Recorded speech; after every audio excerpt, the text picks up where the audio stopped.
মোদির প্রতিশ্রুতিকে ভণ্ডামি আখ্যা। শুক্রবার ভারত জুড়ে বিক্ষোভের ডাক ককরোচ পার্টির। ভারত জুড়ে পুলিশি সহিংসতার শিকার মানুষের পাশে দাঁড়াতে দেশব্যাপী বিক্ষোভ কর্মসূচির ডাক দিয়েছে ককরোচ জনতা পার্টি সিজেপি। বৃহস্পতিবার সামাজিক যোগাযোগ মাধ্যম এক্সে দেয়া এক বার্তায় আগামীকাল এই বিক্ষোভ কর্মসূচি পালনে শিক্ষার্থী ও দেশের জনগণের প্রতি আহ্বান জানিয়েছে সংগঠনটি। এক্সে দেয়া পোস্টে বিক্ষোভের আয়োজকদের উদ্দেশ্যে সিজেপি বলেছে, পুরো সমাবেশের সামনে শিক্ষার্থীদের দাবিগুলো উচ্চস্বরে পড়ে শোনান। অনুমতি ও আনুষাঙ্গিক বিষয়গুলোর জন্য ছাত্র সংগঠন ও অন্যান্য সংগঠনগুলোকে পারস্পরিক সহযোগিতা ও একসঙ্গে কাজ করতে হবে।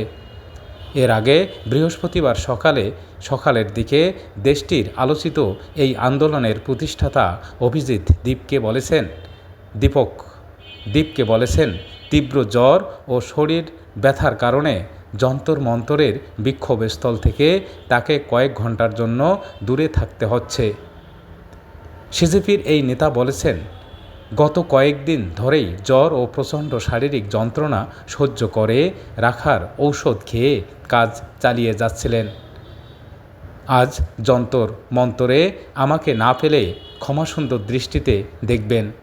শরীর সুস্থ করতে কয়েক ঘন্টা বিশ্রামের জরুরি প্রয়োজন। সন্ধ্যার মধ্যেই আবারও আন্দোলনের মাঠে ফিরে আসব।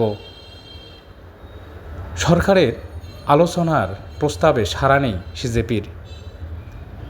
দেশটির কেন্দ্রীয় মন্ত্রী জিতেন্দ্র সিং বলেছেন, আলোচনার জন্য কেন্দ্রীয় সরকার 4 বার সিজেপির সঙ্গে যোগাযোগের চেষ্টা করলেও কোনো সাড়া মেলেনি। স্বরাষ্ট্রমন্ত্রী অমিত শাহের সঙ্গে বৈঠক শেষে তিনি বলেন, শিক্ষার্থীদের সঙ্গে আলোচনার দরজা সরকারের পক্ষ থেকে সবসময় খোলা রয়েছে।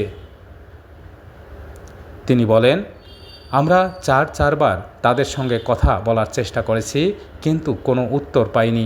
আন্দোলনকারীরা চাইলে আলোচনার জন্য জেপি নাড্ডার বাসভবনে কিংবা কার্যালয়ে আসতে পারেন।